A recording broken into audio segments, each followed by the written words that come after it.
All right, it's 5:30. We'll go ahead and call the meeting to order. If we can start with the Pledge of Allegiance, please.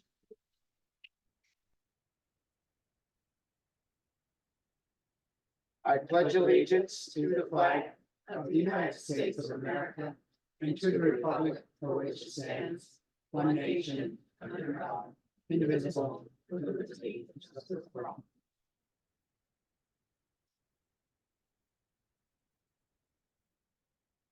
Thank you and welcome. Do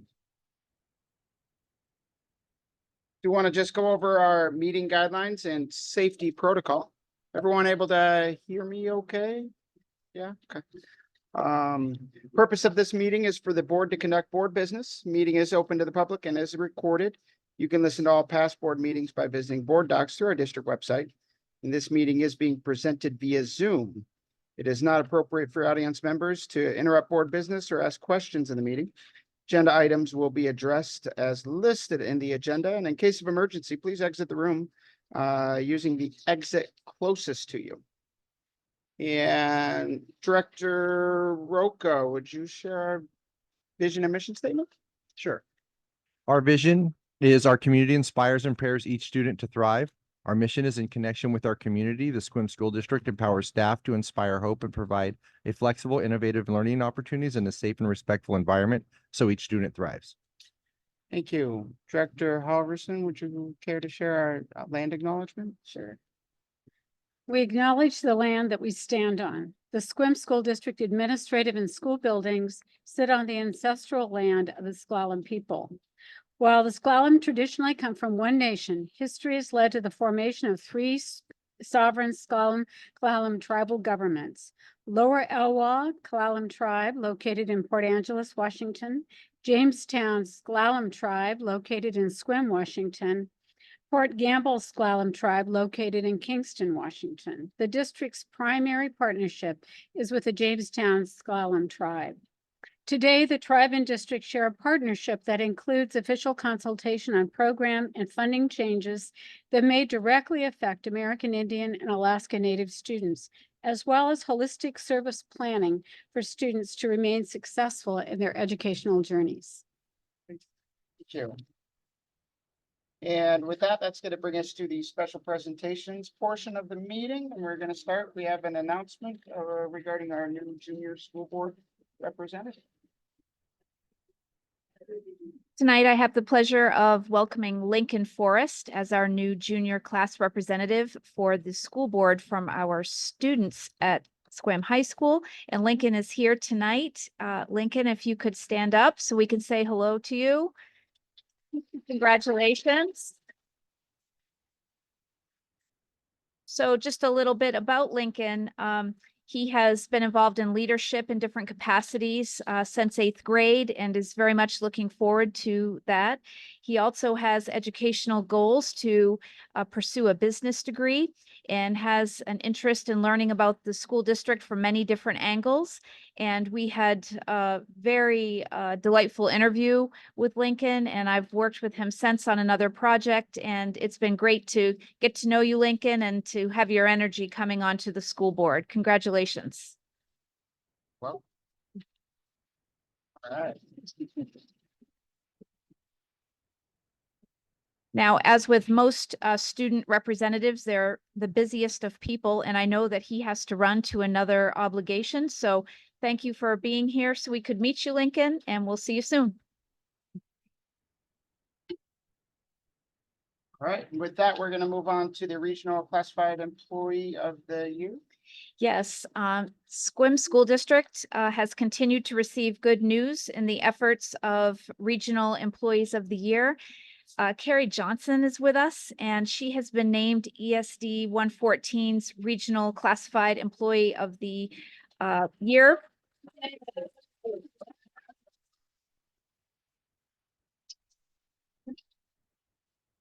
And Carrie will be going forward for the representative of the ESD for the state. And so we will be looking forward to what comes next. But a couple of things I'd like to share about Carrie's application and her project she's been working on. She absolutely has amazing relationships at her school and she has been serving in a paraeducator capacity and decided to help take on the project of revamping the curriculum for special education in her arena. And it was highly successful, a lot of initiative there and partnership and collaboration. And it's no wonder that you've been selected for this honor. It's been an outstanding career you've had with us for sure. And I'm glad other people are getting to see this and recognize this about you. I'd love to give you a chance if you have any words you'd like to say. No? Okay. The recognition is important. And as we head to summer, we wish you the best in the next stage, you moving forward. Congrats.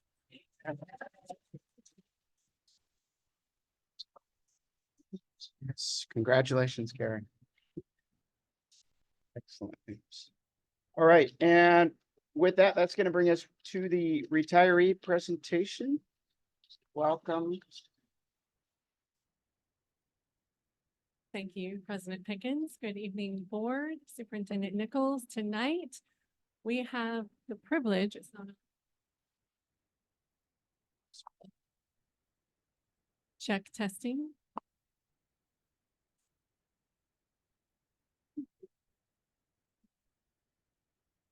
Check. Does it sound like I'm coming through on the speakers? We could have her use one of these.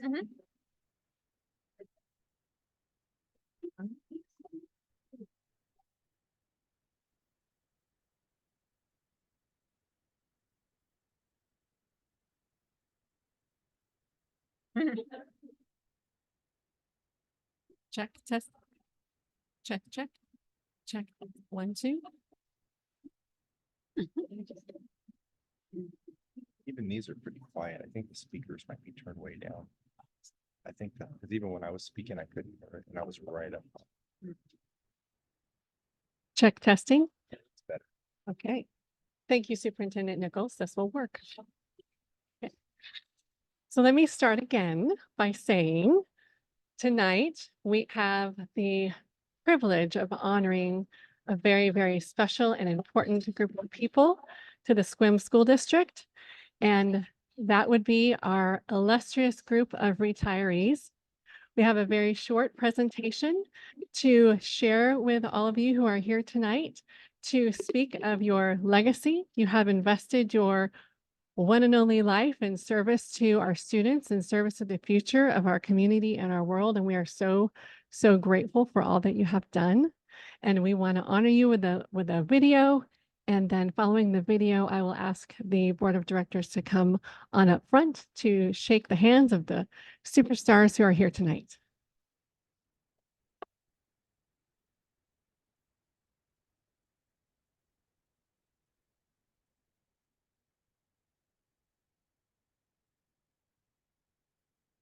Tonight, we celebrate the lives of those who have shaped the future through their care of our students through years of dedicated service. In the words of a former First Lady, learning is not attained by chance. It must be sought for with ardor and attended to with diligence. This is about the ones who didn't leave learning to chance. Each one a valuable color in the mosaic of educational experiences we provide students. Cheryl Daniels has had a long and storied career here at Helen Keller. She has spent the bulk of her time working with all ages of students, specifically in our Title Math program. I have watched her work with students math facts, help students on the playground, and be a joy to work with as a colleague. Congratulations to Cheryl Daniels on a great career working with students at Helen Haller Elementary. I am thrilled to speak about Jay Hall. Jay has impacted generations of students who have come through Sequim High School. Her passion for inspiring creativity in her students is unmatched. Jay, as you say, you truly have a heart for teaching. I wish you all the best in your retirement. This is Erin Fox, principal of Sequim High School. I would like to congratulate Sherry Hendrickson on her retirement from the Sequim School District. Sherry has been our health clerk for many years at Helen Keller. She's always ready with a smile and a welcoming heart. Students feel cared for by her, whether she's giving them an ice pack, a drink of water, or medication, or bandaging up a skin need. They are thankful for her. I'm also thankful for Sherry and all the care she has given students and staff around her. We will miss you, Sherry, and thank you for all the years of care. Principal, thank you, Stanton. Helen Heller Elementary. I would like to congratulate Ann Riggs on several decades of stellar teaching, many of those at Helen Heller Elementary. For most of her career, she has taught third grade and done it with humor and creativity and setting high expectations for care and rigor in her classroom. We all appreciate Anne's sense of humor, her book recommendations, and if you don't know Ann Riggs, you ought to know that she is the queen of puns. She will tell you that herself. And from all of us at Helen Heller, we wish you the very best and a big Heller heart from all of us to you. Principal Stanton, Helen Heller Elementary. Sherry Surian has been at Helen Heller for a very long time. She started out here as a fifth grade teacher, sharing funny stories over lunch and teaching kids all about reading, writing, and math. She soon transitioned to teaching title math in our building to all students, and she has had a terrific time doing that. She has recently run a math facts club after school and before school, and she also leads a paraeducator team too. Thank you, Sherry, for all your many efforts in the math world and with students here at Helen Heller. We wish you the best on your retirement. I want to talk about Mark Texter. Mark has been in education for 41 years, with 39 of those years here in the SWIM School District. Mark has taught PE, math, health, and social studies, all at the secondary level. He has also been the SWIM athletic director and has coached many sports for the district. When students and staff reflect back on their experiences with Mr. Texter, they share these words: helpful, gentle, caring, nice, easygoing, patient, respectful, inspiring, loyal, dedicated, positive, rock steady, and legendary. One student shared that Mr. Texter inspires me to enjoy not only PE, but life. Mr. Texter, the entire SWIM School District hopes that you take the time to enjoy life with family and friends during your retirement. Your presence at SWIM Middle School and on the tennis courts will be missed. Don't be a stranger, come back to visit. Kristen Lett, Principal of SWIM Middle School. Ann Chenslin is the heart of Swim High School. Ann effortlessly juggles all that comes her way, creating a welcoming space for students, staff, families, and the communities. On a personal note, Ann helped me each and every day. I know it wasn't easy to have a brand new principal, but the lessons and guidance that you have given me these past 2 years will stay with me forever. Ann, thank you so much. You deserve all the happiness in your retirement. This is Erin Fox, Principal of Swim High School. I am honored to congratulate Joe Younger on his retirement from Swim High School. Joe's witty sense of humor and ability to connect with others has created a fun and engaging environment for all students in his classroom and is enjoyed by all faculty and staff at Swim High School. Enjoy Montana, Joe. This is Erin Fox, Principal of Swim High School. This class of 2024 collectively represents 208 years of service to the students of Swim School District, and we are humbled by your commitment and devotion. Thank you for your years of service. Long may, friends, your time is now your own.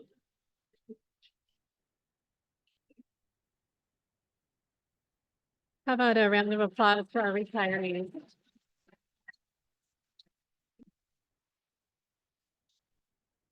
I'd like to invite the Board of Directors to come on up, Superintendent Nichols. We want to give these folks a chance to shake the hands of the legends. So if I could ask our folks who are retiring to go ahead and line up against the windows here in no particular order.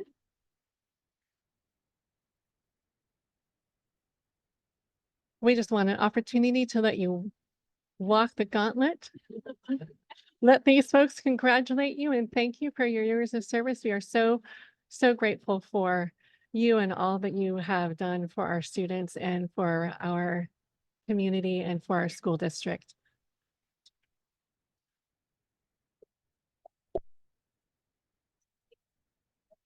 Well, thank you very much. And on behalf of all of us, we'd like to welcome you to come up and receive just a token of our gratitude and also something that's timeless you can keep with you as you move into retirement.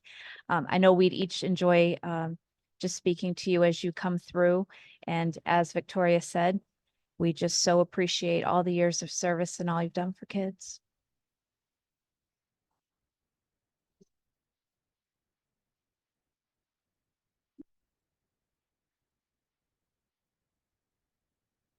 Thank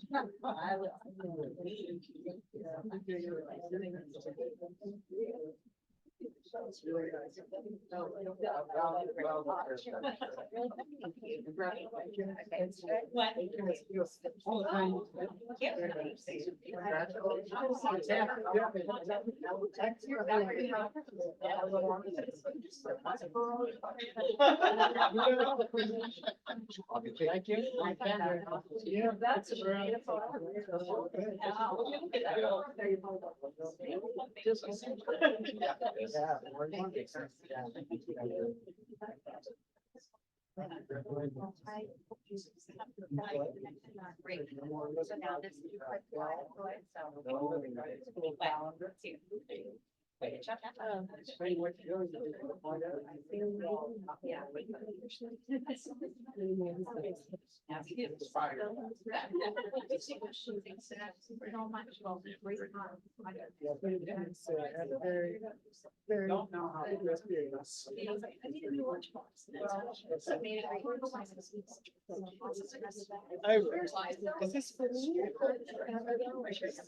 I'll put it on my desk.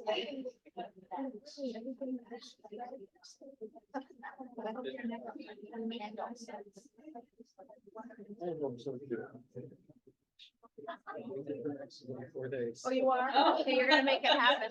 I am.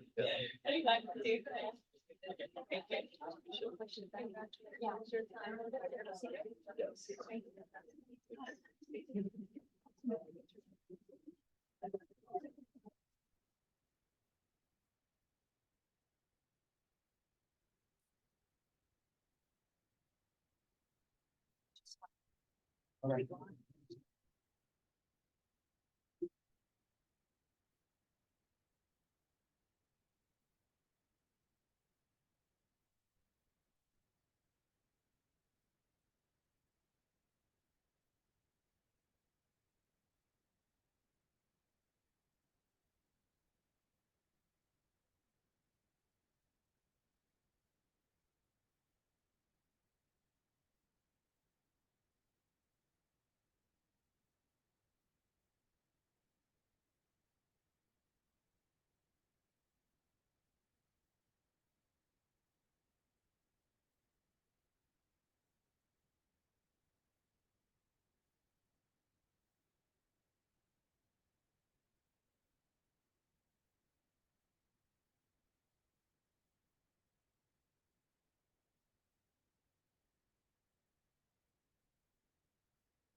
All right. Well, congratulations once again to all of the folks that are, I'm sure, ready for some R&R. And Well, I also deserved. just recognize Victoria for that really nice presentation. Thank you. That was a really nice tribute.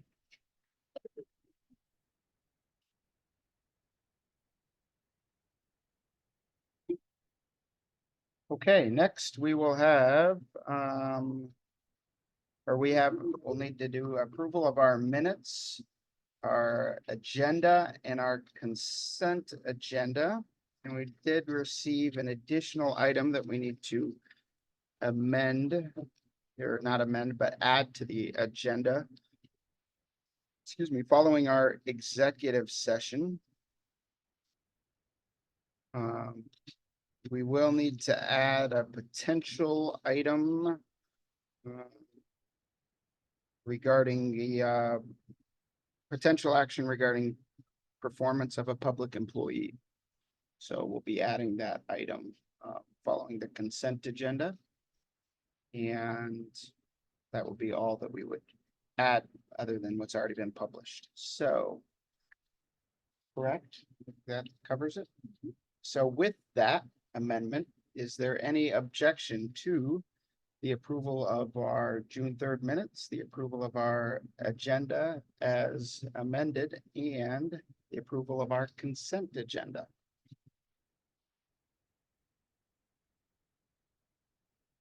Hearing none, we will consider that approved.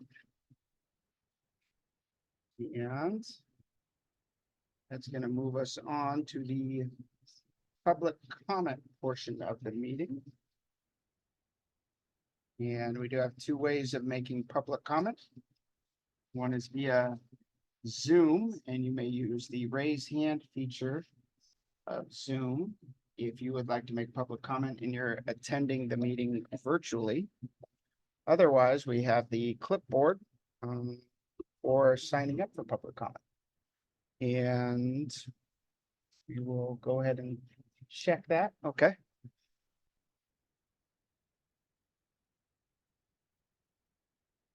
And if you are attending via Zoom and would like to make a public comment, please go ahead and use the raise hand feature now, and we'll add that to the queue to get you queued up for virtual public comment while we're waiting.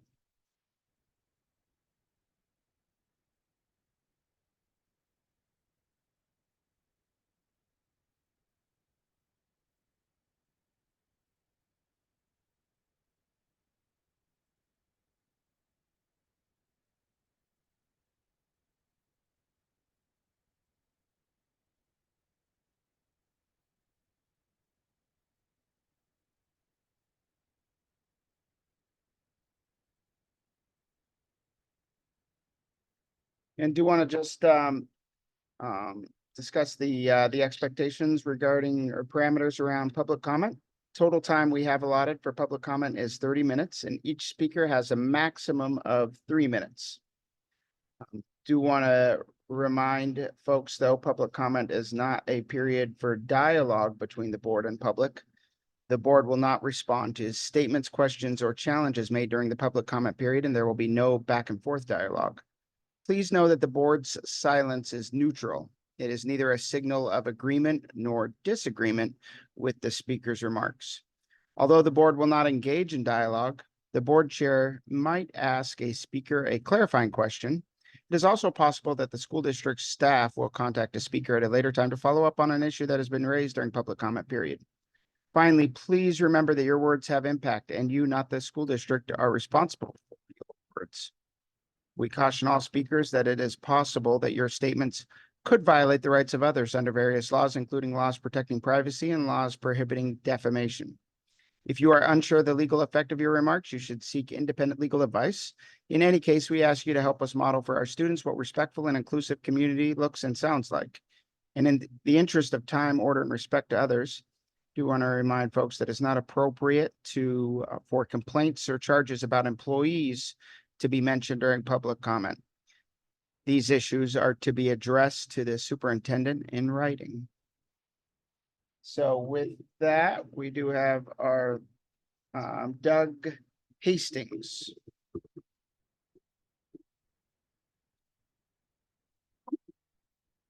Thanks. I'm not sure if this was working so well. I think I'd be better just broadcasting, Yeah. if that's all right. Well, we do have the people that are attending via Zoom as well, so Can they hear? They- If I'm they can talking hear just through- like this right now, I probably? think so, probably. Okay. Yeah. Do I state my address and all that? Just your name is fine. Okay, Doug Hastings. I'm a PE teacher out at Grey Wolf. This is my 26th year. And it's kind of with a heavy heart I come to this board meeting. I really feel we are doing a little bit of an injustice in the Swim School District. I know probably a half a dozen instances where I really feel we did not honor the individuals that are working for the swim school district. The retirement presentation was a very nice touch and such, and I feel we honored those people. But there's so many other instances where we're not taking the steps to be kind, considerate, polite, respectful to many of our colleagues. And I just really want to caution the board to really start thinking about this and have some common, or not some common, but some conversation to the administrators to really make a priority to this.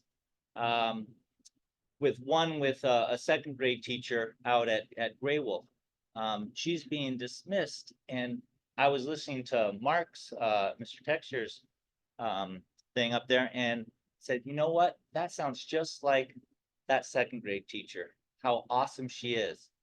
And then we're dismissing her when I know we could probably find other ways to keep her on board. Having a resource of a teacher of that magnitude is not just great for the kids she affects, but the other teachers around her that she affects and lifts up and maybe even mentors. And I'd like you to maybe look into seeing both sides of this story versus sometimes it might just be one-sided, hearing it from just the administrator side. So I really like to kind of just ask the board, the administrators that hear this, to really start thinking about making sure that we treat people with dignity and respect and not just push them into another field or another building, but go about it in a way that honors them and pays tribute to their hard work that they put forth, and not just kind of treat them like a pawn. So thank you. I hope you listen to my words and give it some thought. I appreciate the time.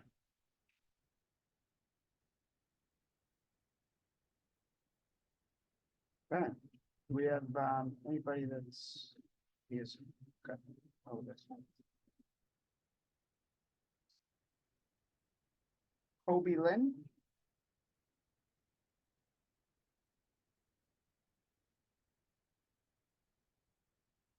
My name's Kobe Lynn Dickinson. I came before the board about a month ago and pleaded for support for assistance with my son receiving an individualized education plan. I was via Zoom and maybe wasn't clear. My face wasn't heard because I received no response from the board about my request. I'm disappointed and sad that this plea seems to go on deaf ears.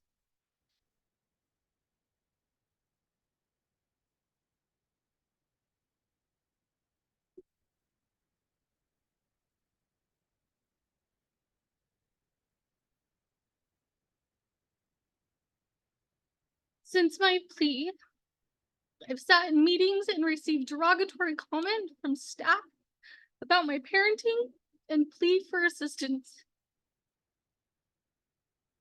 Ableist comments that are demeaning to my son.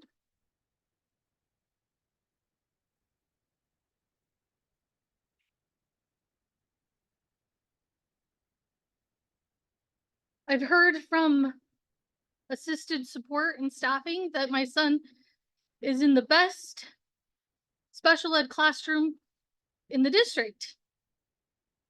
And that saddens me that this is our best. My son has regressed significantly this last year, unwilling to dress himself,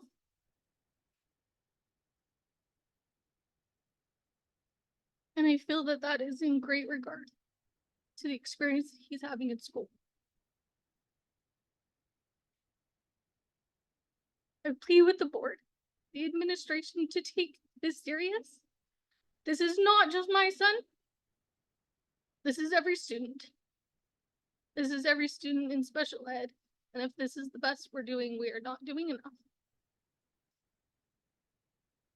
I hope I receive a response from this plea and a plan of action to do better moving forward. Thank you.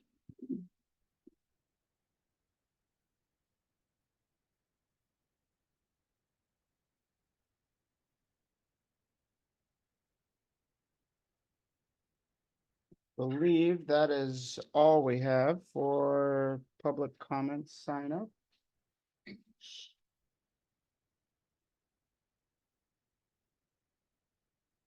So that will conclude the public comment portion of the meeting.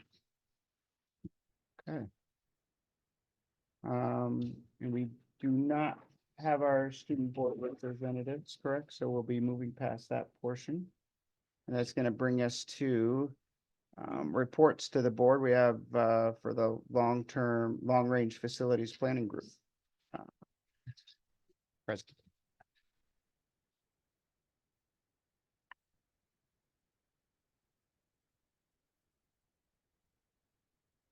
Okay. Yeah. Cassie, if you can go ahead and unmute it, we'll go ahead and Yes, good hand it evening. over Can to you hear you. me? Yes. Yes. Okay, I'll go ahead and share screen here.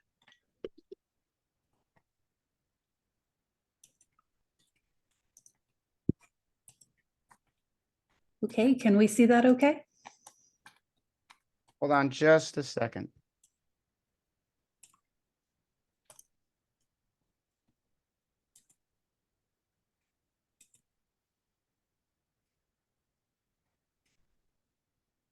Okay, I think we're good to go now. All right, good evening, everyone. Thank you for the invitation to join you for your board meeting tonight.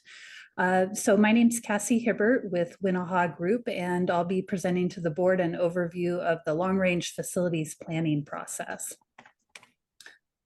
So just to start off with an introduction on Winnahaw Group, I know that a lot of you are familiar with Winnahaw Group already because we've been working with the district for several years now, supporting your capital levy project. And my colleague, Chris Marfori, I know has been presenting to the board a number of times. And as part of this long range process, we've brought in some additional Winnahaw members to come in and support. So just a quick overview of our firm. We're a Native American owned owners representative, construction management and consulting firm. We specialize in both Washington and Oregon K-12 school construction. And our focus is really on medium-sized, small-sized, and rural school districts, very much like SQUIM. And this project is out of our Washington office in Federal Way, and we also have an office in Kennewick as well.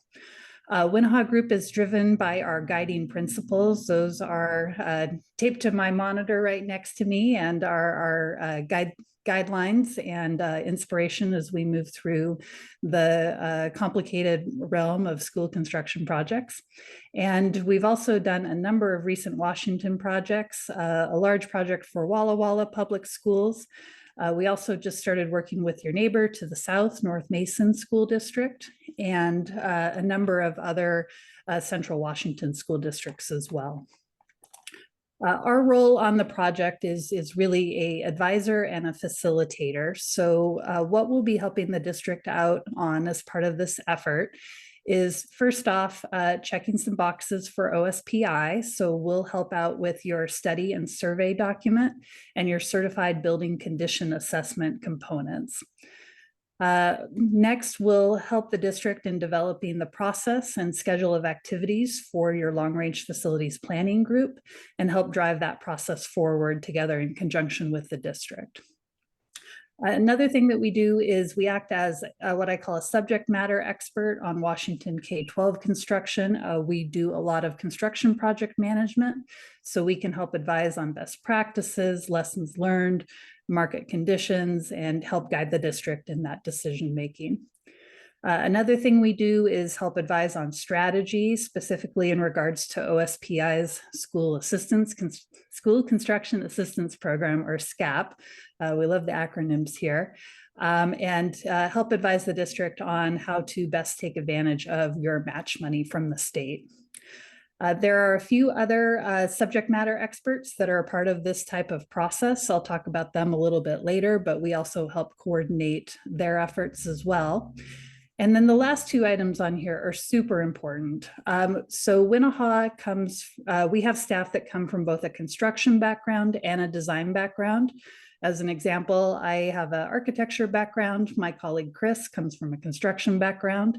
And we really think this helps us think holistically about projects and really come at it from an owner's perspective. And then last bullet point is the most important. We consider ourselves impartial third parties. We're here to help advise and facilitate, but none of these are our decisions. These are SQUIM school board decisions. These are community recommendations. Perfect segue then to my next slide. So an important way that we look at any outreach to the community for a funding request, whether it be a capital levy, a capital bond, or really anything, is that it needs to meet three main criteria. So the one in the upper left corner, the needs of the district, that is very real, right? And I think the school board is familiar with a lot of those items. And that will be reflected in your building condition assessment. That's going to be reflected in what we learn from your administrators and your staff as part of this process. The next circle up on the upper right is the needs of the community. And one of the things we'll do as part of this process is engage a committee of community members to help learn what is the community needing and how can the school district's efforts support the community. And then the last circle is also really key, how much the community can afford. In a lot of school districts, I call this the so many worthy projects problem. There tends to be a lot of need, but there's limited funding. And so part of this community work is to really understand, how much can the community support financially for capital projects. And it's really where all three of those come together that you end up with a successful recommendation for a community funding request. So the next question is, how do we get there? So I like to say that these type of community engagements are all about the process. And I like to split this into three different sections. So the first section is information gathering, and this is really wrapping your head around existing conditions and what do you have to work with right now.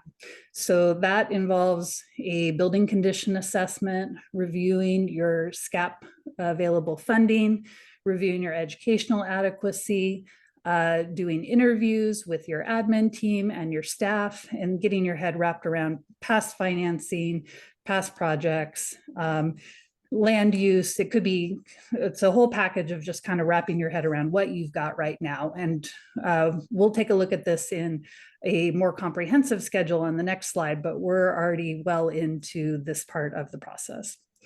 Okay, step 2 on this is community engagement. And you can see this is also broken down into some smaller components.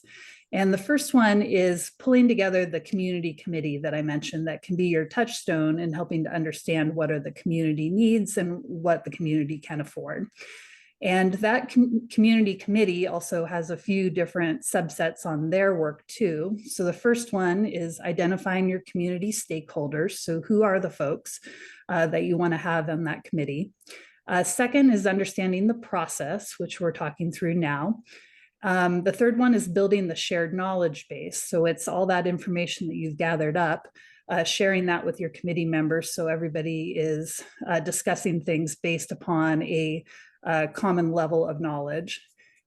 And then from there, prioritizing needs and wants, and then working out a long-range plan and advising the district on what are the needs that are worth tackling first. So from there, that process doesn't stop. We commonly recommend that a community committee synthesize all that information and all of that discussion into some draft recommendations, and then go out and talk with the community about those potential recommendations and see what the community thinks. Ask for honest and real feedback. So that would be a community feedback period. And then all that feedback would come back to the committee. They'd say, hey, what did we learn from that? and then they would revise their recommendation for a final recommendation. So at that point, that's the committee's work. The committee would then make a recommendation to the school board on what next steps the school board would take. So the way we like to describe this is the committee is a recommending body only, and the school board has the ultimate responsibility for implementing plans and obligating any financial resources toward projects. So that kind of rolls into step 3 here. So the conclusion of this is that the board would either adopt the long-range facility plan or ask for some more modifications. And if part of that long-range facilities plan included a recommendation for a capital bond or levy asked to the voters, then the board would be the one to take action on moving that forward. So if one of those are chosen, then you would move into a campaign and then into an election path. So how does that look? How does that general schedule look for SQUIM? So I've got this chart up here, and I'm unsure in the room if we can read all the small text on here, but the colors on here generally correspond to what I just put on the last slide. And I'll just talk through this in kind of a high level detail. So at the beginning here, starting in April and May, we started our information gathering phase, and then also, just in the interest of time, overlap that with our long-range facility planning and our community committee engagement. So you can see right here, we're in June. We're just coming up on our 3rd long-range facility planning committee next week, and we're with that meeting, we'll be wrapping up our building our shared knowledge base portion of the committee work. From there, then we'll start taking a look at what are our options, what are our priorities, and start to craft a recommendation from the committee regarding immediate needs for the district and long-term needs for the district. All of that culminates basically in a draft recommendation in September, a community feedback period in October, as I mentioned, and then the committee putting together a final recommendation in November. And you can see on here, all of the orange areas down at the bottom are our board touch points during this process. So we want to keep the board in general informed, but on the next slide, we also have 2 board members serving as liaisons on the committee that will also help in keeping the board informed as part of this process. And then phase 3 on here, if the board did decide to move forward with a request to the community, the decision point for that would basically be kind of, with the way my map marked out, it's kind of between November and December, but I would say early December would be the board's decision point on if an ask to the community would be something you would want to move forward with. 2 other things I want to call out on here are our site tours. So as part of this effort, we'll be offering site tours to our long-range facility planning group committee members. Those are going to be next week on June 25th and June 26th. And we really find it powerful for our committee members to actually get in the buildings and see things for themselves as part of forming their shared knowledge base. Okay, just a couple more slides, I promise. So next slide is who is all on this community planning committee or the long-range facility planning group. So you can see the names down here on the lower right. That's inclusive of our 2 board member liaisons. And I just want to talk for a second about what the committee was charged with. So the district developed a formal committee charter that defines roles and responsibilities for this committee. And as I mentioned, the committee is just tasked with a recommendation. They're not allowed to obligate any funds for the district. So what the committee specifically does is they'll review the building condition assessment. They'll present findings that prioritize potential capital projects. They will oversee the development of the facilities plan. They'll recommend sustainability initiatives that are in alignment with the prioritized projects. And I didn't put this on here because I didn't have enough room, but I remember the charter specifically said with an eye toward energy efficiency in buildings. The group will review and guide programmatic initiatives consistent with enrollment projections, educational program needs, and community growth. So any shifts related to changes in the community that affect your buildings. And then last bullet point, other functions as assigned. And then over on the right column here, we can see the names, but this is also the charter's specific requirements for membership in that community or committee, which you can see is intended to have a good, wide, comprehensive slice of your community. Okay, earlier I mentioned there are some additional long-range facility planning team members, some of whom we've already met and some that will be working in the background. So the first one is DA Davidson. I know that Corey Plager from DA Davidson already gave a presentation to the board. They are an extremely important partner for helping to understand financial implications of any ask to the community. Second one would be bond counsel. So if you did decide to move down the path of a bond and a levy, this partner will help you write your bond resolution and help you write and file your ballot measure, and they'll be primarily working in the background. Communications consultant is sometimes a partner on an as-needed basis to support community outreach. Next one is under architect and engineers. So I've listed Sage Architecture. They are working as a subconsultant to Winnahaw in the background and will help us put some design to paper for the potential projects and ideas that the committee is considering. And then finally, cost estimator. Projects really aren't real unless you put a potential cost to them. So when the committee develops their potential projects, Winnahaw and a cost estimating subconsultant will help craft some costs to go with those projects that will help inform our prioritization and decisions on which projects are of the most urgency, and also help inform our decision-making or recommendation on how much the community can afford. I feel like that was an awful lot of information, but at this time, I'll go ahead and open it up to the board for questions. All right. Questions from the board? Yeah, thank you very much for your presentation. It was very informative.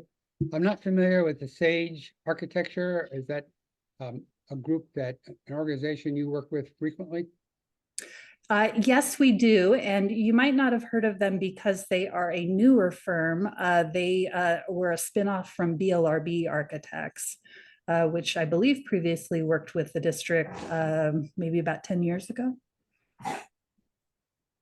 Okay, thank you. One comment I'd also just like to share is that it's definitely a diverse group in the long range planning committee, and with folks that are coming from different backgrounds, but also not necessarily, I'll say as we start, not necessarily all on the same page with regards to assumptions about what the facility needs are. And so I think that was a good place for the committee to start, because it's just important that we have a good cross section of the community as a part of this committee. I don't know if you have anything to add, Director Oak, on that, but. No, I did have a question though on the site tours. I see that there's 4 different, 2 dates and 4 different times. Are those duplicates, or are members invited to go more than once to see different areas, or are all the areas going to be covered under each session? Well, Director Sanos is here. I will answer to the degree that I know, and then he certainly can add.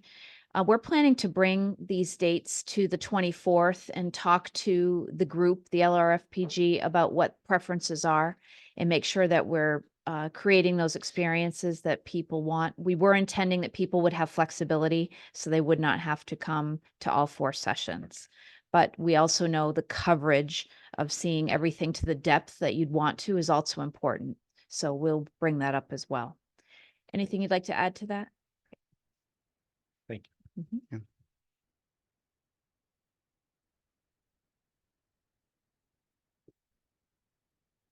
If there aren't further questions, what I would like to recognize tonight is that we have two members of our LRFPG in the audience tonight, Dale and Chris White are here. Thank you for being here.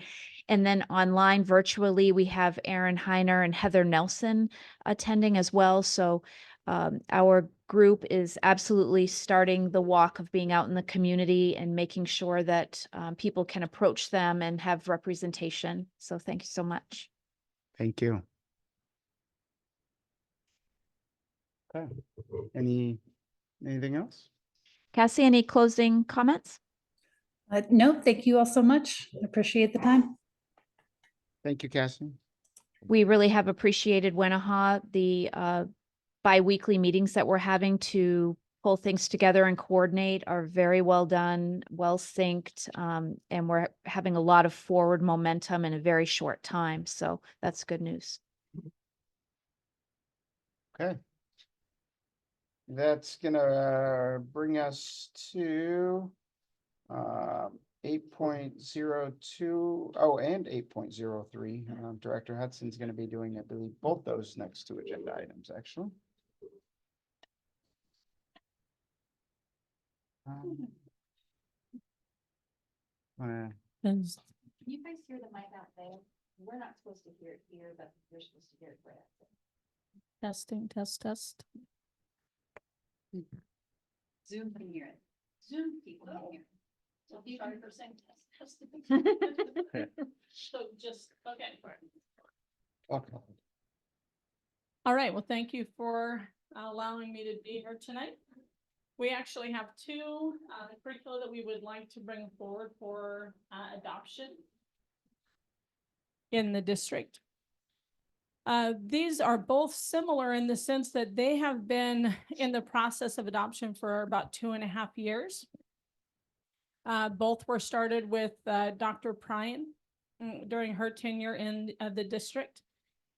And we are ready to bring both forward tonight. We'll start with social studies.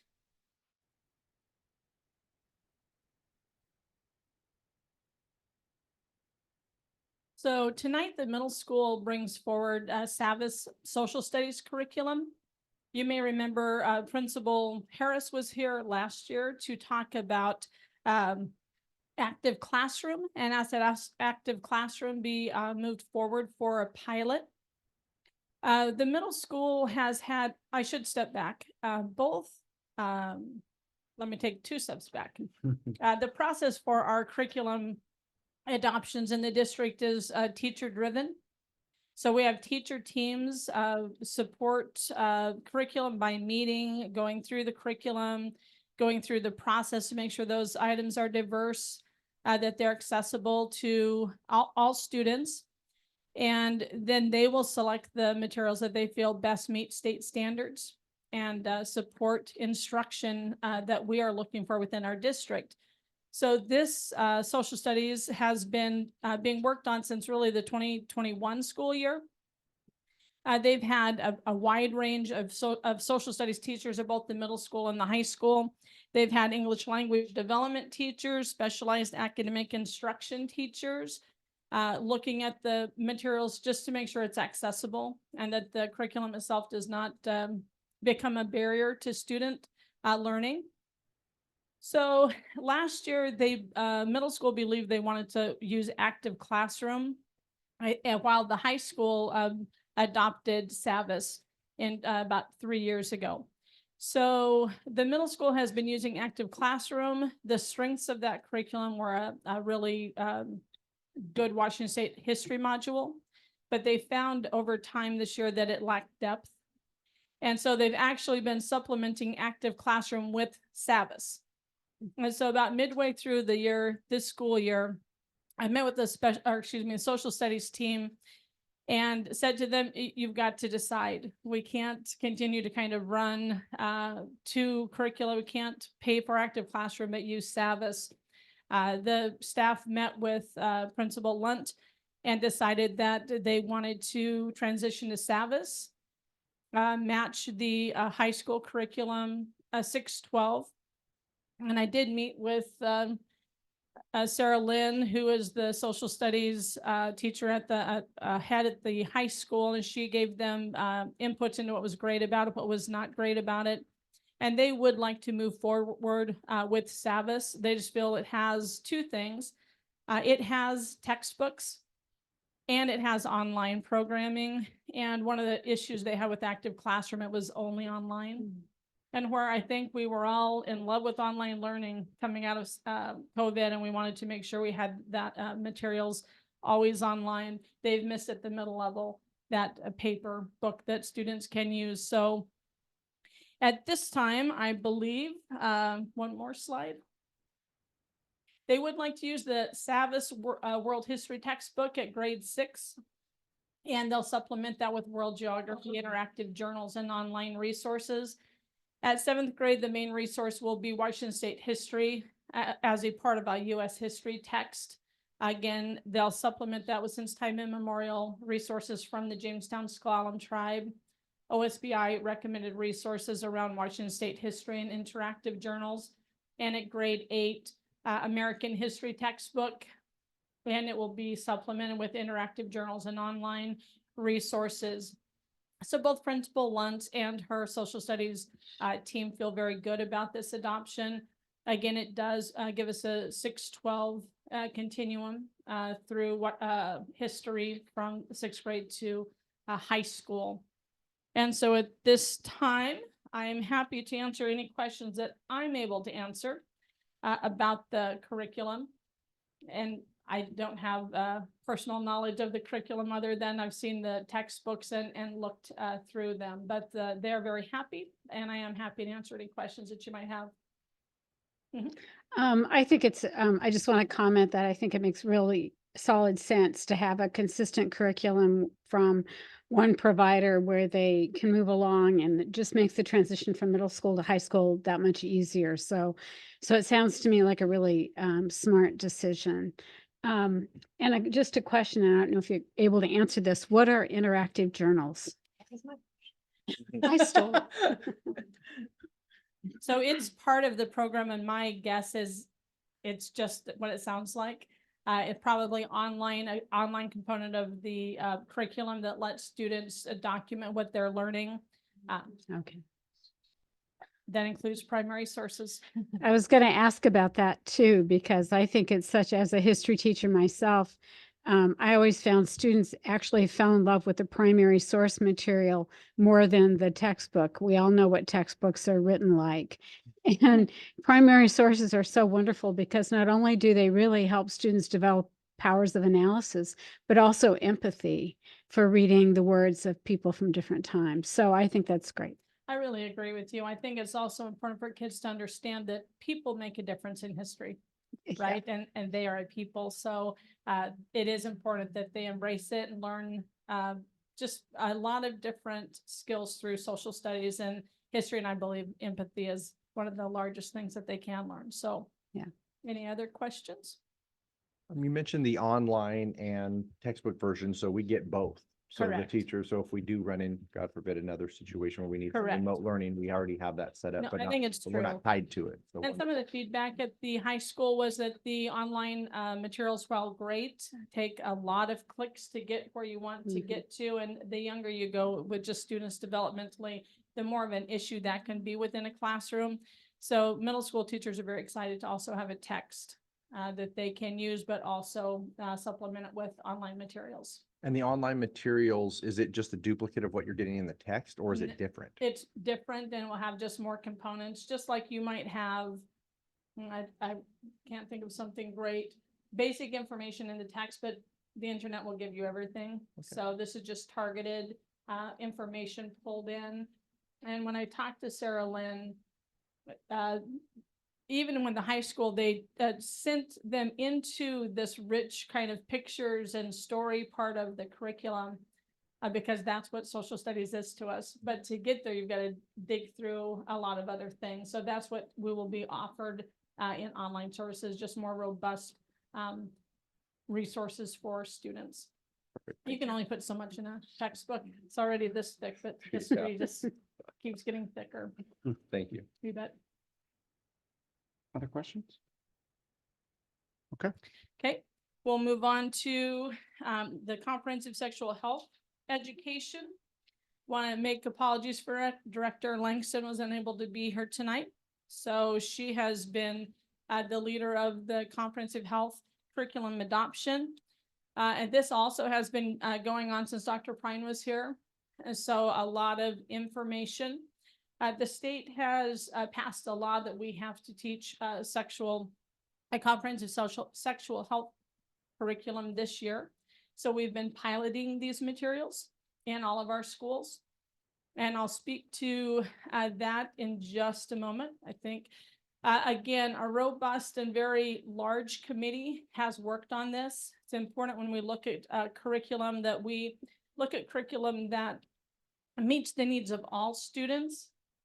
The law expects this of our curriculum, that it be medically and scientifically accurate, that it be age appropriate, inclusive of all students regardless of their protected class, that it must include information about abstinence and other methods of preventing unintended pregnancy, and that abstinence may not be taught as to the exclusion of other materials. I want to direct everybody's attention to the second bullet point, which is age appropriate. And so age appropriate, then some of the latter bullets are not, they don't come into play at the elementary. I want to make it very clear that it's an age appropriate curriculum for all students. And like any curriculum, there are parts of curriculum that we don't use in math, parts of curriculum we don't use in social studies or English, and there are parts of a comprehensive sexual health curriculum that are not used in the classroom. So at our elementary, we would like to move forward second step in elementary, specifically K2. Second step is a social emotional learning curriculum. We cover no specific sexual health information at K2. We talk to kids about being good friends, having self-confidence, boundaries within friendships. We teach them to be good, healthy, strong people. And that comes into play later on when developmentally they get involved in other activities. This year we've used second step also in grades 3 to 5. Excuse me.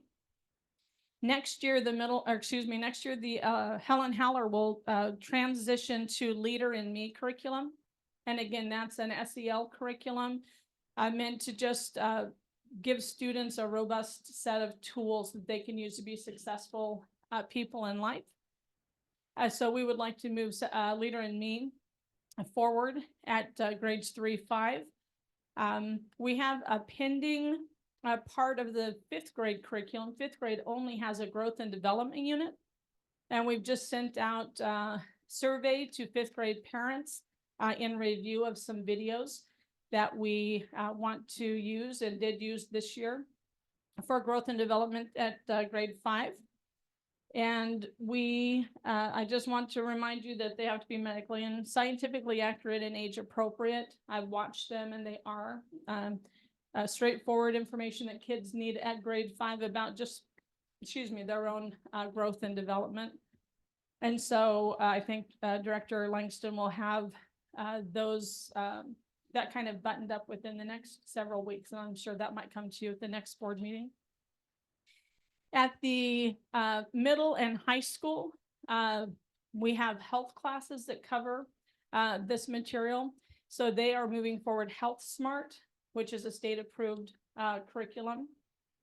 And the regulations or the state law for 7th and 9th grade is that it be taught twice to students at that grade level. So we're really over teaching or teaching more than the state would require as we teach it for a semester at both levels. It is more age appropriate at 7th and 9th grade. Again, we have taught it this entire year. It's been well received by our teachers, well received by the students and by families. So we would like to move that material forward. I just spoke last week to both Maddie Weaver and Bridget Shingleton, the two health teachers, and they are looking for a mechanism through the homeroom classes, their advisory, to do a second dose because the law does require that it be taught twice at those grade levels. So although we're over teaching the expectation by having it for a semester, the expectation by having it for a semester, we'll have another follow-up in the homeroom just to make sure that students do receive parts of the information on 2 occasions. So that is the information I have for you tonight. I'm looking at every note on my text. Again, at the elementaries, all classroom teachers teach the SEL curriculum. 5th grade teachers teach growth and development. And at the middle and high school, that's taught by health teachers. And the follow-up will be taught in the homeroom advisory classes. Last slide, just a reminder that using portions of those materials vetted by OSBI and the Department of Health and using board policy as our guide, our team of teachers and staff work together to review and revise several offerings in line with Washington state standards, and they feel very confident about this material moving forward. So again, I'm happy to answer any questions that I can answer. I don't have a question, but I just want to say I serve on the education committee, and I thought Director Langston gave a great presentation about this at our meeting several months ago. And a couple of things really strike me about this. One is the balance and the thinking through of not only the state standards, but local values. Yes. And that kind of attentive and responsiveness to local values. And the other thing I appreciate is the blend of social as well as sexual health. And especially at the early grades that focus on just how you are with others and how you handle your relationships. It's just so important. And to me, that really widens the curriculum in a really meaningful way. So much appreciated. I very much agree. Thank you. Yeah, as another person on the education committee, I agree with Director Halverson. I think you did an excellent job of balancing the state standards with our community. Our community being, I think, if I remember correctly, the longest running bellwether county. So we definitely have different sides with different concerns, and I think you balanced it very well. And I also appreciate that you made more material available for those families that need it, so that there is more material available without those families that may not want it having to accept. So I think that was a very good balance, and I commend you on that. Great, I appreciate it. I do think the committee worked very hard to find a curriculum that meets the needs of SQUIM. And if there are other information that students or families need to know, that is available through school counselors, and we can direct them back to the health department. Having seen second step practice for our youngest students, I can just say I was pretty happy to see that one on the list. I think it's important, but a lot of times you do get questions about what this curriculum looks like for our youngest students, and it's not something necessarily to be taken for granted, because it's building skills that are so important, just about how to communicate to your peers about what feels safe, what doesn't feel safe, and being assertive when needed. And so yeah, I was happy to see that one, and I think it can be very, very effective. So I appreciate that. I know that Principal Lopez has also used some of her Friday focus assemblies to double dip with our youngest students about being a good friend and the things that help you be successful in life socially. So it's a good program, and it'll get stronger every year as our staff just continue to work to make it better. yeah. All right. Thank you very much. Next, we have our finance and enrollment reports.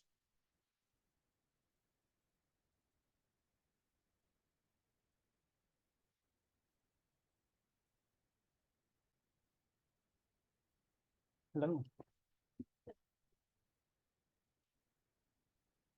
Oh, good.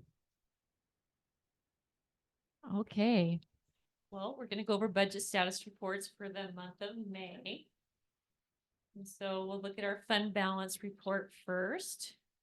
This report looks at all 5 of our funds. And so we'll start with general fund, and you can see that after revenues and expenditures, we have an ending fund balance of $2,570,465. That's about 5.3%.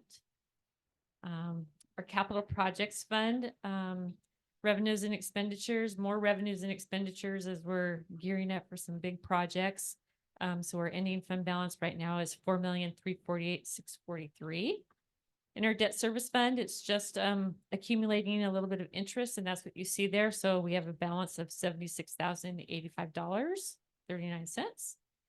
And our associated student body fund has a balance of $493,202.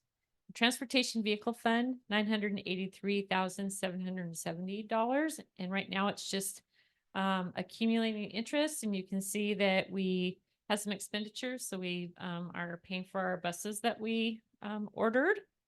And I think that there'll be a couple more buses that will be coming up, and this money will be well spent.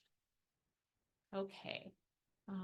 And then how about our general fund activity report?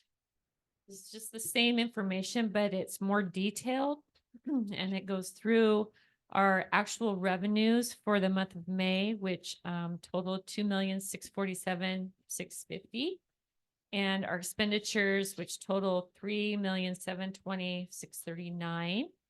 And in the blue, this time last year, you can see where we were year to date, which was 33,399,000, and this May it's at 34,928,000. And the percentage of revenue last year compared to this year, we have a little bit higher percentage of our revenue but it's actually really close, and same with our expenditures. So we're right on track. And then our summary by object report. This is just a report that's broken down, it's the same information, but broken down so you can see what has been spent current in May and year to date for certificated salaries, classified salaries, our benefits for both certificated and classified, supplies and materials, purchase services, travel and capital outlay. And so you can see just the breakdown in a different way. The encumbered amounts are that's what keeps us knowing where we are. We're getting close to the end of the year. And when we get close to the end of the year, then we start watching the percentage of our expenditures. So we still have June, July, and August to get through.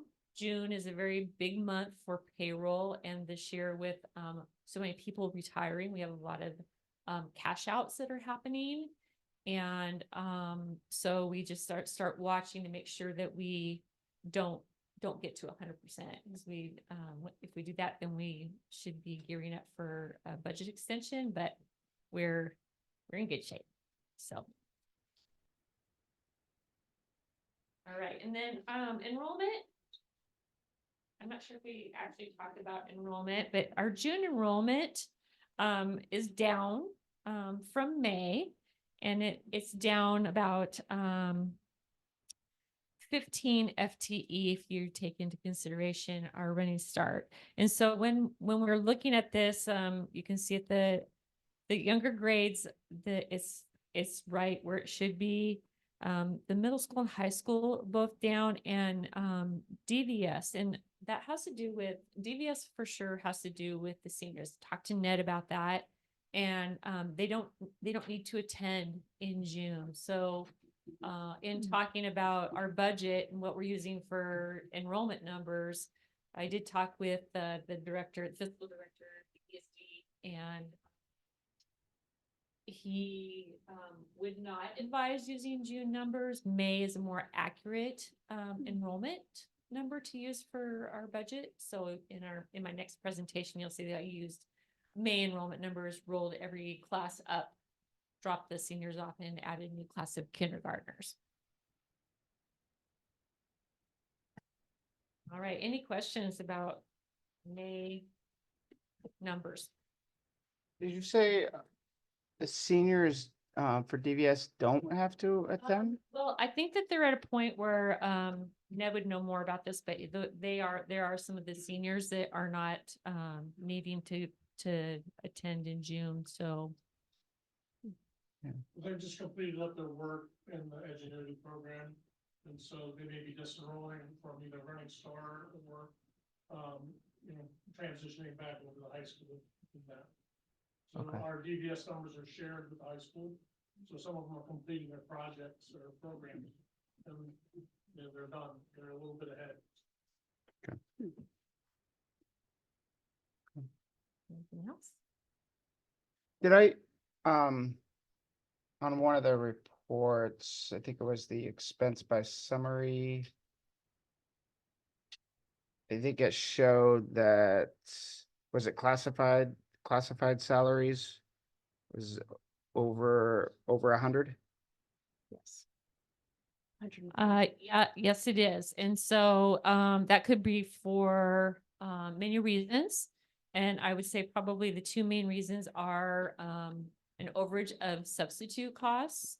And, if we've had any students that have entered into our system that are requiring, more assistance, one-on-one, paras or the like, then I know that we've had some long-term classified substitutes that have been here for most of the year.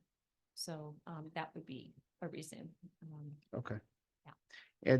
And just like certificated classified employees, some will also like sometimes spread their salary out over even though they're not working, it's still spread out over 12 months. So will that still? If there's, yes, if they're regular employees, yes, their pay is spread over 12 months. If they're substitutes or long-term, they're turning in a month timesheet. Okay. So do we think that's going to go up even higher than that 104 or? I don't know that. I mean, this year I think there's been more people using their leave, and so more substitutes that we've had to, use during the school year. As far as the extra, the long-term substitutes and things, that depends on what children might, enter the program that might need that additional support. So if we've had to hire additional staff, the encumbrance should cover the fact that we anticipate that they would stay to the very end. Okay. It's the substitute costs that don't always get caught in an encumbrance until the month that it is a real cost. So. Okay. But our folks that are getting paid through July and August, that's probably built into the encumbrance. It is. It's Yeah. completely built into the encumbrance. Okay. Yeah. Great. Thank you.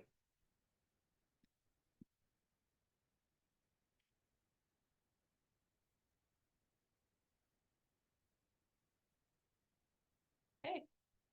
On to our draft budget presentation. And so this budget presentation is for a budget going into 24-25 school year. And I just want to say that normally you would maybe have, well, normally you might have seen maybe one more presentation like this. It was really draft form, but we are presenting this to you. We worked very hard on getting this budget situated so that in July, at the board meeting in July, we will bring it forward to the board with a resolution for approval of the 5 funds and the 4-year budget projection will be part of that resolution as well. So that's what you'll see here. So any questions, for sure, I would want to know, so that if there's anything that's missing in here, then I have time to deal with it and get it all correct before July 15th. Okay. So what is the budget? It's our annual financial plan for the district. It's required by Washington State statute.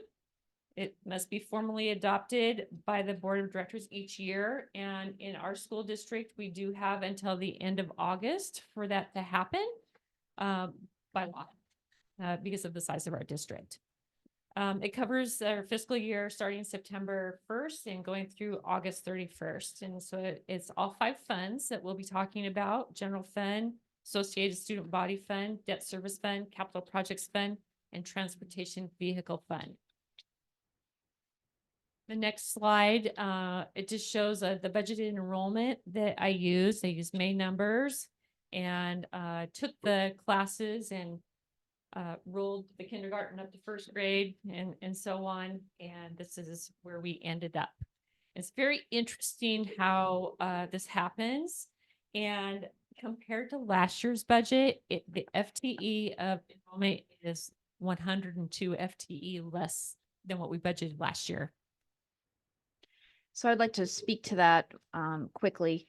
Last year, we took an approach that was pretty assertive, feeling like we would have continued move and rise on the curve of returning enrollment. And we actually did. But what we've seen is this precipitous drop off as we've moved through the year. And in looking back through the multiple years prior, there has been a historical drop off. So we have consulted with the ESD and have made the decision this year to be very conservative about enrollment and budget to live within our means. And so that is why we have the difference in enrolled figures from last year to this year. And we certainly will continue to monitor enrollment because a budget is simply a plan, right?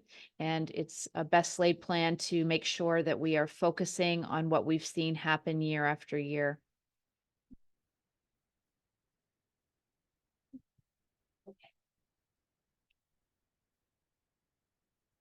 All right, I'll start with budgeted revenues at the state and local level. And so they're just kind of broken out by our local levies that we receive each year through community support, local donations and grants, and then to our state general purpose, which is our apportionment for our basic education program. And then it also includes part of our special education, the general apportionment, which is based on our BEA funding, state forest dollars, and then state special purposes, the larger portion of special education funding, our learning assistance program, and we also have high poverty LAP dollars, our highly capable funding, our transitional bilingual, and then onto our special and pilot programs. And so those that might include truancy that we get in apportionment at the end of the year. Our national boards would come through this and we receive it through apportionment and then pay it out to our employees who qualify for national boards at the end of the year. And then state grants, so, such as FIRST Robotics, some of those state funded grants. They're not usually too large of grants in this program, in this category. And then we get some state funding for child nutrition services. And then transportation, we are required to use the amount that we have been funded this year in 23-24. And then it gets adjusted just like how we ante up and balance out with our enrollment in January. Transportation does the same thing, and it's based on ridership and has to do also with routing, routes and that kind of thing. So there's a couple, I don't know, I think there's a handful of days that are count days for ridership. And so it's really important that our children are riding the bus.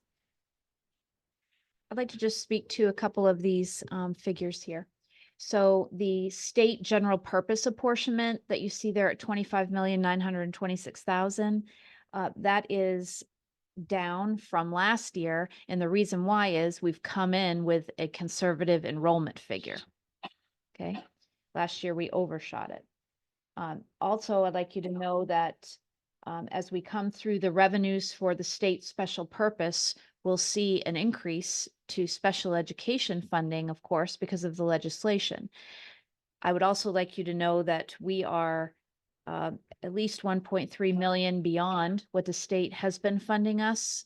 And as costs continue to go up, or if we have students who need to have special placements, we'll continue to see that the amount that this federal government is sending or the state apportionment is probably still not meeting the criteria. And that legislative advocacy that WASDA is promoting, I would suggest that we continue on that page because we will be needing that.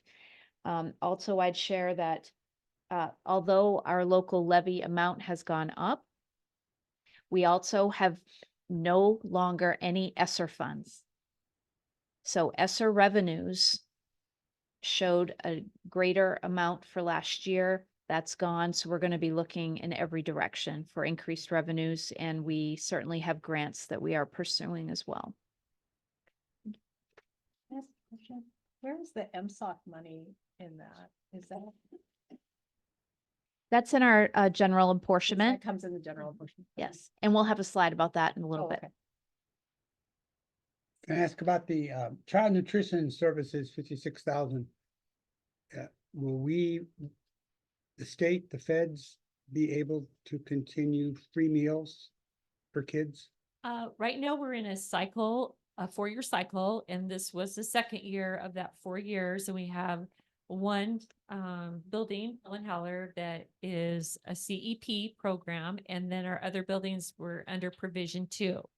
And so for 24-25, Gray Wolf Elementary also qualifies for CEP. And so that's all that paperwork is being completed so that they also will be considered CEP. So yes, everybody's eating at no cost. There's a cost to the district for provision 2 buildings, but as we move forward, they're lowering the percentage rate that is needed to qualify for some of these programs. And so we're very close in, I think, 4 of our 5 buildings. And so we're going to move Gray Wolf over to CEP. We can transition in the middle of the 4 years. The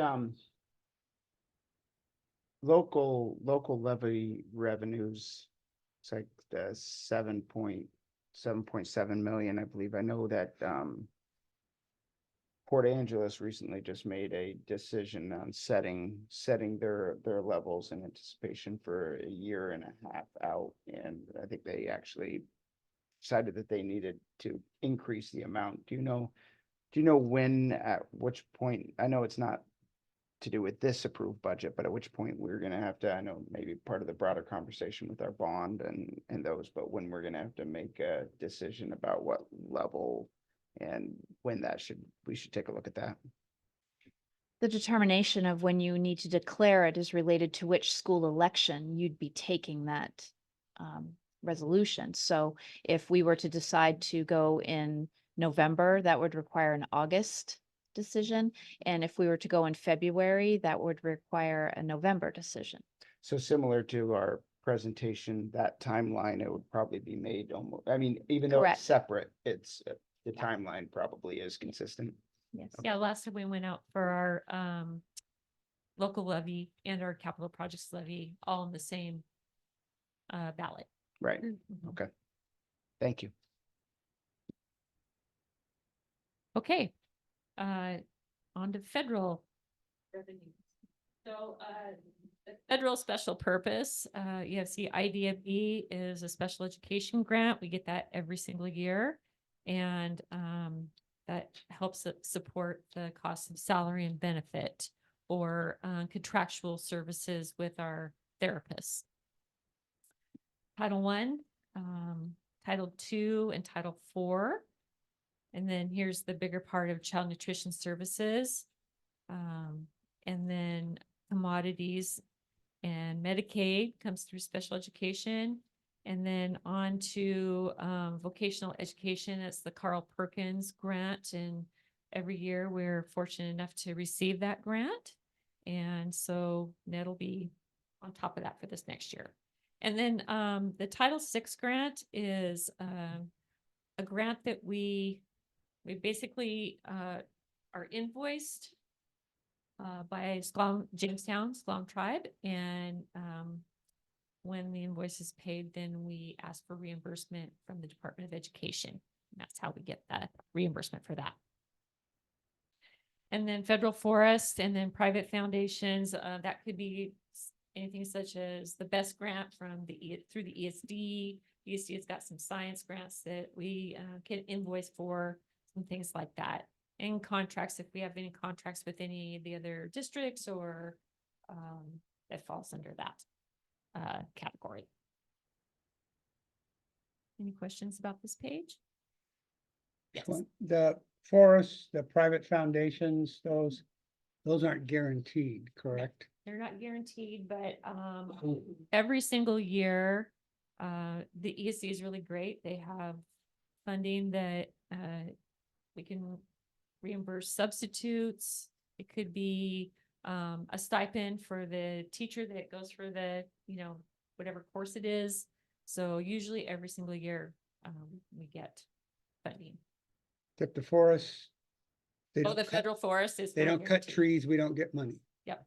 Okay. Okay. These are budgeted expenditures. Oh, wait, I want to go back to the budgeted revenues really quick. Sorry. At the very bottom, I kept it separate this year. I put our total budgeted revenues at 45,945,545. And then underneath it, another $1 million. And that's the capacity that's built into both the revenue side and the expenditure side of our budget. And what that does is that if we, let's say we need to hire another teacher, then you actually have the capacity to use the revenue side to cover the expenditure side. And the same would be for grants. Any of those things where it's not part of our budget, use that capacity on each side so that you have a budget to use. And so also the general fund budget, if you have to do a budget extension, it's lengthy and difficult. And it just guarantees that we will not go 1 cent over what we've budgeted. You do not use capacity. If you do not need to use capacity, it's just a built-in balancer on both revenue and expenditure side of the budget. Okay. On to expenditures. All right, I broke expenditures down into each category, kind of like the report that we just looked at for this year. Certificated salaries, classified salaries, benefits for both of those groups.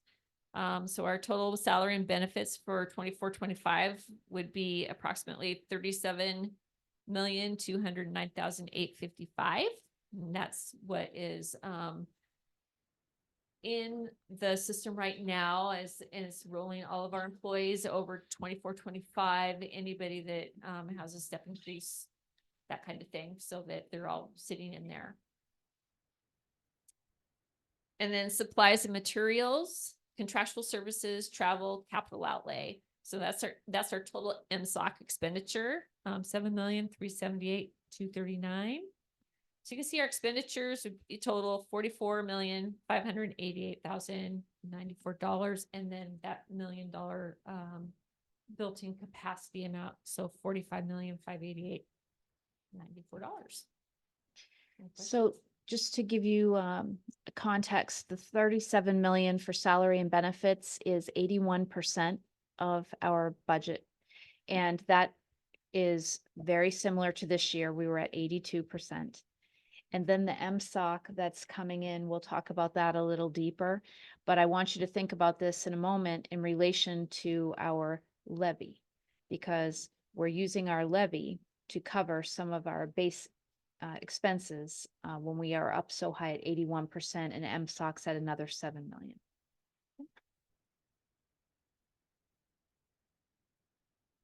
All right. So side by side, revenues and expenditures is all the same information that we've just gone over. You can just see them side by side. Revenues a little bit higher at 46,945,545. And expenditures a little bit lower. So this year we had a reduction in expenses, which was a necessity.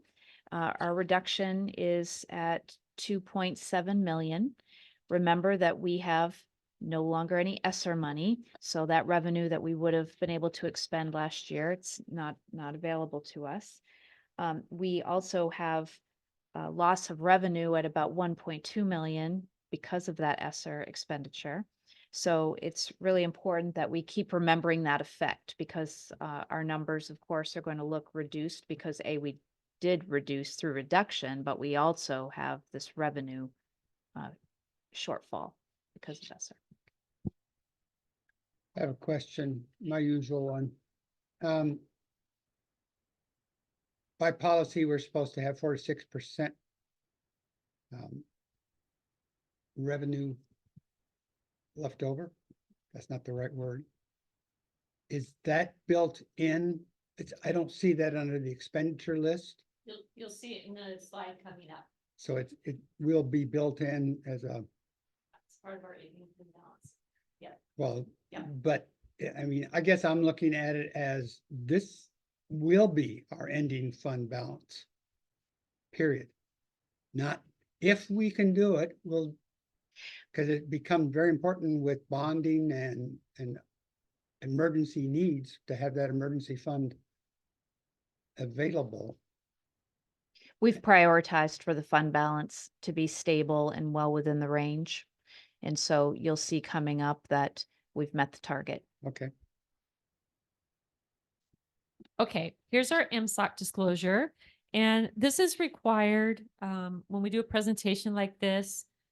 It just shows that the revenue dollars that we're receiving for MSOCs, we're actually using all those dollars for MSOCs. And so you can see under salaries and benefits and then estimated MSOC revenue. That's what we receive through the F203 based on enrollment. It gives us these numbers. We know we need to make sure that we're using that MSOC revenue appropriately. So then you can see under expenditures, our salary and benefits, just what we're funded for through basic education. You can see how much more it is than what we are funded for. And then our MSOC, our estimated MSOC expenditures are $3.5 million and we received $2.9 million. So we are passing our MSOC disclosure. The difference is we're $557,654 different between what we receive for MSOCs and what we're using, what we're spending just in basic education. Does not include categorical, special education, any other sources. So this slide articulates the pressure on our levy. Okay. So when we have 23 million in the salaries and benefits and expenditure, and we're only getting 18 million in revenue toward that end, that means we've got over $5 million that we have to compensate from other sources. So the levy is where we turn. And then of course we have the MSOC differential at $500,000. So that ends up being 77% of our levy right there. Okay. And then we also have special education overage that we need to cover. We have transportation overage. We have child nutrition overage that we need to cover. And all of that pressure is sitting there. Now, of course, we're trying to use our grants and federal grants to fund what we can, but we have to be very cautious because you can't be supplanting. You've got to make sure that you are expending the adequate amounts in services. So our enrollment, of course, continues to be a key element here. And we are going conservative right now, but we will keep our eye on it because it may alleviate some of this pressure if we can build that enrollment. Two things. The legislature often bent over backwards to pat themselves on the back for increasing MSOCs, material supplies, and operational costs. How much did we get in an increase from that legislation? Well, there is something that is on the John Jeanette sheet, and it's or the 4-year budget summary, and it's the additional is like $25 per student FTE. Okay. Number two, and it may be covered on another slide. My information or what I've heard, like a levy cannot cover salaries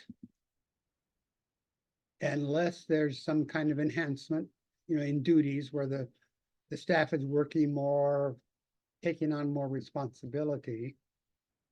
So I assume a levy would cover more of our MSOC, so we could use our general fund to help pay for salaries. I'm not quite sure how that works, but there's kind of, I've heard people talk, oh, we'll raise the levy so we can pay the teachers. And I'm not sure we can do that. Is there clarification on that? I do. I actually, I should have brought the letter, but, when we first started enrichment levies, we were all like very worried, how are we gonna do this? And, I actually have a letter from, a key person at OSPI, and anything is considered enrichment if it's beyond what you are funded for your educational services. And because you have to remember that they might have worded it as enrichment, but we only have 3 funding sources that we can ever use. And that's federal funding, state funding, and local funding. So we are bound to pay for everything that's not covered under state, federal funding with local sources, and that our biggest local sources are local levy. So it's vague on purpose, because every school district is in the same situation. It'd be nice to have some clarification. I talked to Chris Reichtel. We had a discussion about this, and he kind of gave me some information that made me question, you know, what can we use that money for? And it can't be assumed that it's going to go into salary schedules. Yeah. Because it would be not appropriate, if not illegal. It sounds I like we do that and it's fine. I think Right. the biggest disconnect is, connects directly to the prototypical model variance, right? Because there are times in the prototypical model, which is what is funding what is considered, air quotes, the appropriate amount of staff, whether that be counselors, teachers, a lot of times it's not. And so if we were to make a decision to, let's say, we said, well, it funds 5 4th grade teachers, but we said, no, actually, we actually need 6 4th grade teachers.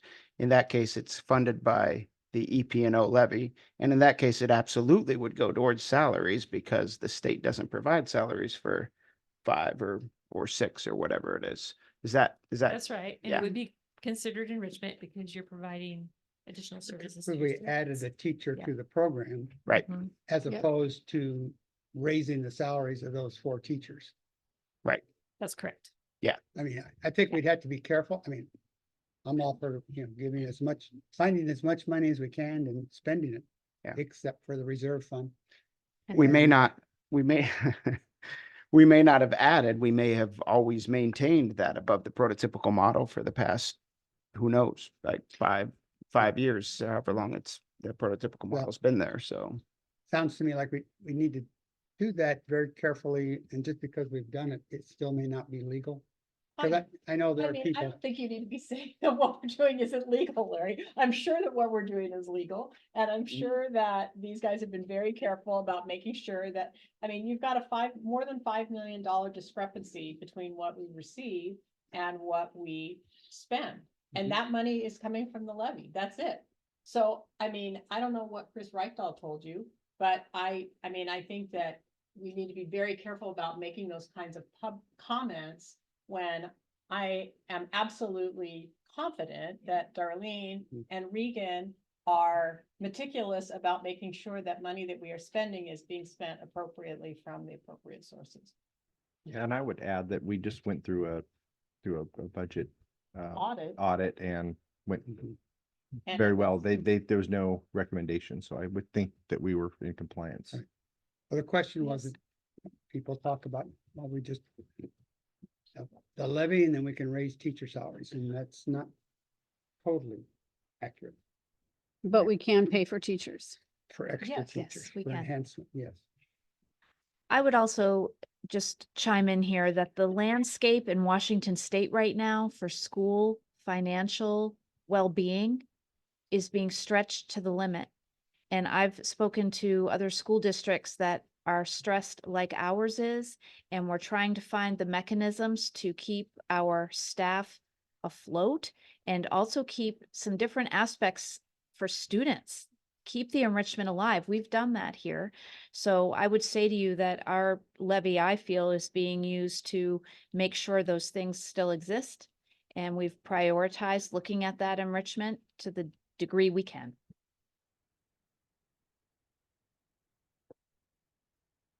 Okay, this is just showing you our revenues and our expenditures, and then the revenues over expenditures by $1.357 million. And I think that we've done that with a lot of work, working with administrators and staff. Like a lot of time has been spent to be really careful about this budget. This $1.3 million is our climb back to having the adequate fund balance. And I call it a climb because it has been a lot of work. There are folks who have had to sacrifice many things, including in some cases their positions. So I would say to you that it has been a priority to get our financial health and our financial balance back in sync. So this is the first slide you'll see toward that. Okay. So this is the slide that shows where we would end. And the estimated beginning fund balance for 24-25, it is an estimate, but the number was really made by taking where our ending fund balance is the end of May, and then what we have left to receive an apportionment for June, July, and August, and then what we would expend, like 3 months of payroll, with a pretty large payroll coming up with a lot of payout. We still have accounts payable payments each month, and we'll be trying to close all those invoices out in the 23-24 school year. We are an accrual district, so we won't be able to really balance and close our books until October, because we still have September and October to not only make grant claims so we can receive revenue in those 2 months, but also things that were received by August 31st, but were not being invoiced until September or October. We can pay those out of 23-24 school year.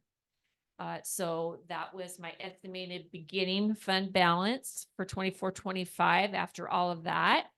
And then with the over between our revenue and expenditures for 24-25 and our estimated ending fund balance for the end of 24-25 would be $2,806,027. And per our policy for minimum fund balance, $2,300,000. If this was our budget that we adopt, would be 5%. And that would leave us $506,027 as unassigned. And unassigned really means that even though the $2.3 million and the $506,000, that's our ending fund balance. The $2.8 million is our ending fund balance. We don't have a savings account that's separate from that. It's one fund balance. But $2.3 million of that would put us at the 5%. And then this is always looking at year-end close, where we want to make sure that we are at that board policy percentage. Any questions?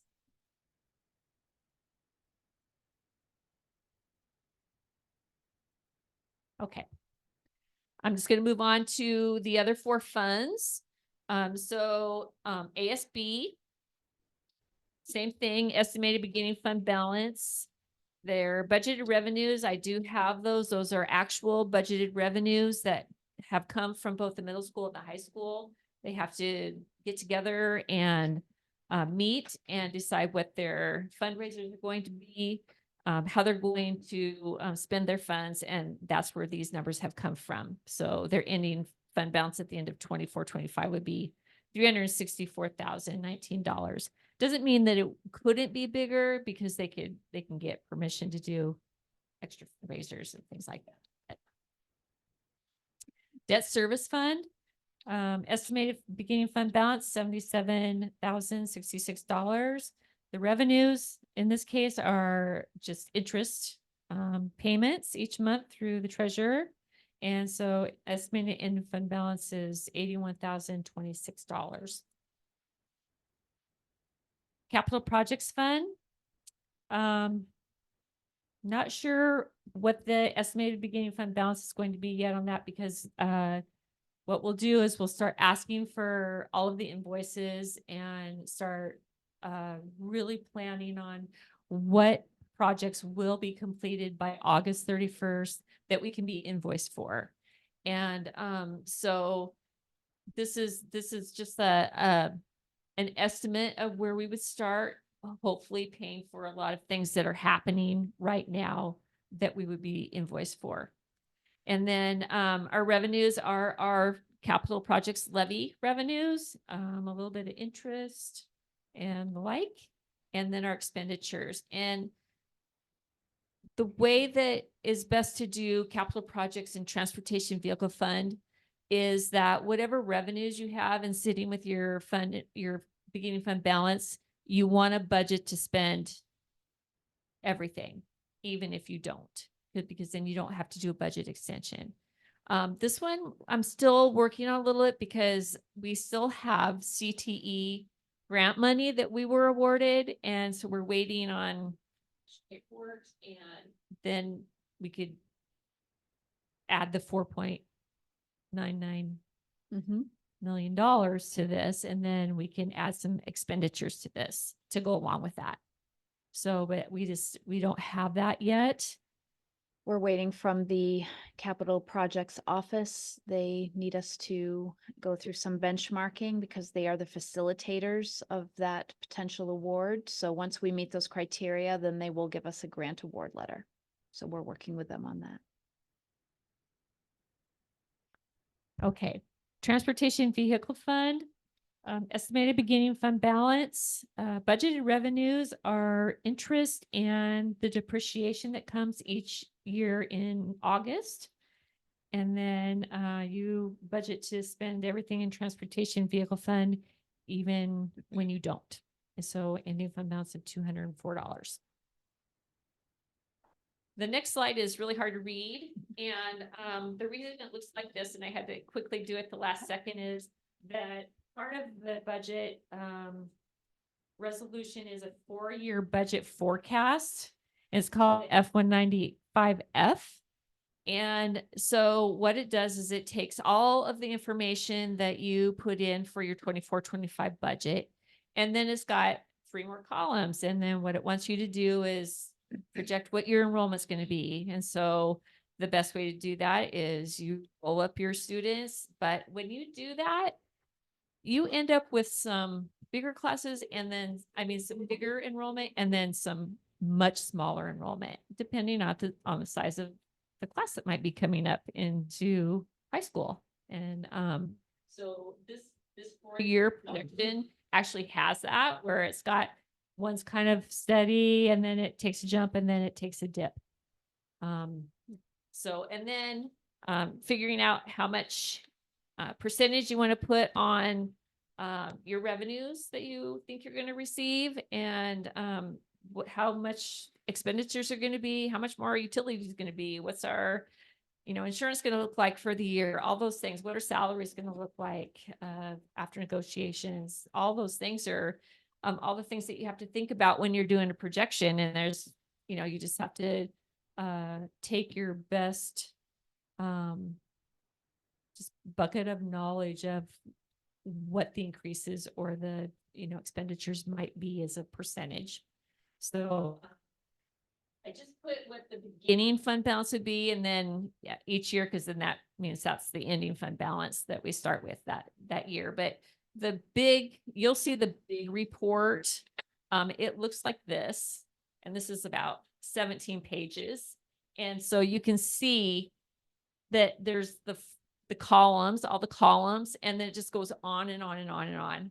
And so that was the best way to get a summary, because I couldn't make this into a document, and it's not ready to print as a report because the ESD will be looking over both my budget and this 4-year forecast. And then I'll be able to print it into a type of document that you'll be able to look through. Any questions on the 4-year forecast? It always seems like it's gonna work out right, but then some years you're just like, in ASB especially, that ASB, the balance going down, down, down, down would be if we just let it just keep the kids spending more than what they bring in. And we know that doesn't happen every year because, there's all kinds of things happen, boosters, make donations and all kinds of things. But if you don't know that, you don't budget for it. And that's what would happen. So we know that doesn't usually happen, but if the kids just didn't fundraise anymore, it would just trickle down. And you can see, yeah, that it's hard to make it really solid and, meaningful when it's 4 years away. Yeah. All right. Any questions on the whole budget process or anything you've seen in there? I have one question. Are we on the last year of 24-25 for our levy for APNO and Yeah, capital I project think levies? our last payment will be October of 2025. And then we would have to so that we can start collecting in spring. Yeah. Thank you. 26. Yeah. Yes. Well, I know I'm not getting any smarter, but this is one of the better reports that we've gotten, so you must be getting better. Thank you. Trying. It's just so much information and we really were trying to put together something that you really could just look at. And if you had questions, it was pretty straightforward. And to help us get to the point where in July, we are able to get our budget all approved. Well, I know over the last 5 or 6 years, you've been making an effort to make it more understandable Yeah. for the board. Well, and I think that even in my, in my own, knowledge base, I mean, every single year you're learning more and you're connecting with people who have done it for a lot longer and Mhm. have more things to add and offer. And you're like, hey. So thank you. Well, getting the budget approved in July, I think I might know the answer to this question, but will getting it approved in July as opposed to August help with planning things out and getting things ready for the next school year? Yes, it will. And it will also help whoever would be stuck trying to, do a budget and get it approved in August because probably fall on the shoulders of Victoria and Regan and be difficult. Okay. Yeah. So on that note, before do you have a question? I just wanted to say thank you to Darlene and to Regan and really to your entire team. The teachers who didn't get to do maybe some professional development that they wanted to do or some travel, I know that in the last few months, you guys have really worked hard to close the gap in in the budget. And I know how challenging that is. And for us to be sitting here today, looking at, a sound budget picture with, losing the ESSER funds and making all the adjustments that we needed to make, I know was really challenging for everyone, not just your administrative team, but in all the buildings. And I just want to say thank you because I know, it's hard and, to find ourselves in this situation now where,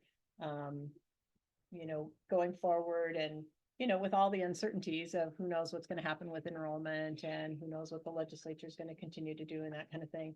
But to feel like we're on solid footing moving forward is a huge gift to us on the board as we sit and look at this budget and feel like we're confident in our ability to move forward. So thank you guys. I know I just want everybody's efforts to be recognized.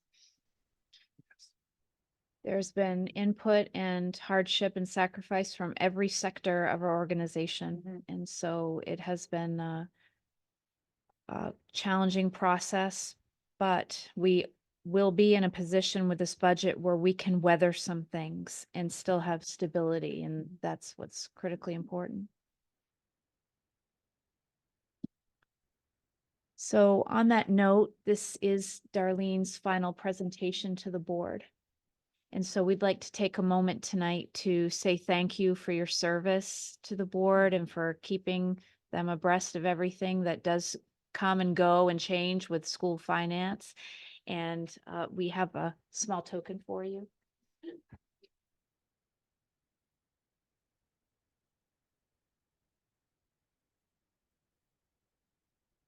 This is a plaque that reads, Darlene Aplin, thank you for your years of dedicated service to our community, 2018 to 24 with the swim logo.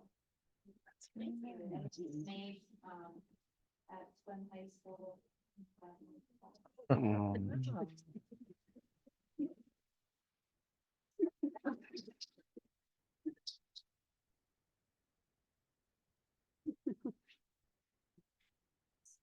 Way to go, Darlene. Too serious. When Darlene's up, we're talking about serious stuff. I think we're just in the habit. But Yeah. I've got 2 board meetings in here. Well, come back and visit anytime. Yes, please. Or after you take a break, come back Yeah, and visit. Give yourself some time for sure. Thank you very much for your service, Darlene. All right. Let's see where we're at. Superintendent report, is that right? Okay. All right. Well, the exciting news of the day is that Sequim School District submitted a school violence prevention program grant known as the COPS grant today at 1:32 when we discovered that, of course, it was Eastern Standard Time. So we had to push that button well before 5 o'clock here. That's an exciting move. It's a very significant federal grant, and we have dedicated our application toward camera surveillance that we know we have tried to bolster, but there are constant improvements that are needed and additional cameras that are needed. So we are hoping for that. Also, our Recreation and Conservation Office grant for the tennis courts is due on June 27th. And I just would like to put a shout out to the Peninsula Tennis Club. There is so much work being done by members of that club, and they're seeking community involvement. And we've just got a letter of support from the Boys and Girls Club, which we so appreciate. So that is moving forward very well, and we anticipate a strong submission there. As you saw with the long range facilities planning with Wenaha, we actually have a student presentation that we're anticipating for our next meeting. So we have a group of students who are currently in 10th grade that are working on this, and they're going to talk about what they feel educational programming has for impacts due to our facilities. So we'll look forward to that. We also will have our demographer report coming to that committee. So we'll understand what the future is looking like for projected enrollment impact based on the different construction levels and migration to the Olympic Peninsula. I'd like to let you know that I have met with the Washington State Risk Pool about the increase in our insurance. We did have an 18% increase this year, and that is honestly typical for what other districts in our state are incurring. We've talked a lot about the 5-year rotation for drop off. So although you may be performing quite well, and I actually was complimented by the risk pool about how the school district is doing much better around its services, training, looking forward, you still suffer the history. So that will be coming off in the next 2 years, and we'll probably see some improvements. However, insurance is just going up, and they were very honest about that. So By improvements, you mean not as significant of an increase, right? Correct. That's what Right, I, it's not actually gonna go down. I don't see the days of it going down. No. Okay. Um, some of you were able to attend the scholarship night at Squim High School. Of course, that was so celebratory for our whole community, not to mention the students who were recipients. But we have such strong community support for our students who are choosing many different paths. You know, there were certainly scholarships for traditional college environment, but I also heard many scholarships for some interesting aptitudes and trying to build on student strengths. So that was great. We also had many events that have occurred, from Gray Wolf Field Day, where I have to say the level of parent volunteerism was substantial, and what a fun bunch of activities and enthusiastic leadership of that. And any student I spoke to, they were excited. That would be a capital E. So that was a great day. Helen Haller had a shout out dinner. That was wonderful to watch. Students were called up because they had had shout outs from their teachers, and just watching the children watch their principal read the paragraphs about them, it was so significant in their lives. It made such a difference to them, and it was a very well attended event. 8th grade moving up ceremony at the middle school occurred as well, and that also was a very well attended event with just great exuberation and lots of excitement moving on to high school. OPA had the graduation for their 3 graduates, and you all attended that, and that was a wonderful celebration as well. And then I was able to attend one day of Nature Bridge, which was the outdoor education for 5th graders. And so I went on the first day, and it was too windy at Lake Crescent for them to get out on the lake and do the canoeing. Some of the classes were able to do that the next day.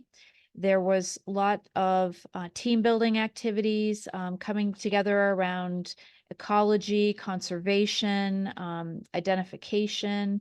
And I would say that the students that I certainly witnessed were excited to be there in a new environment. I heard the second day, significant hikes and some of that canoeing were positive times.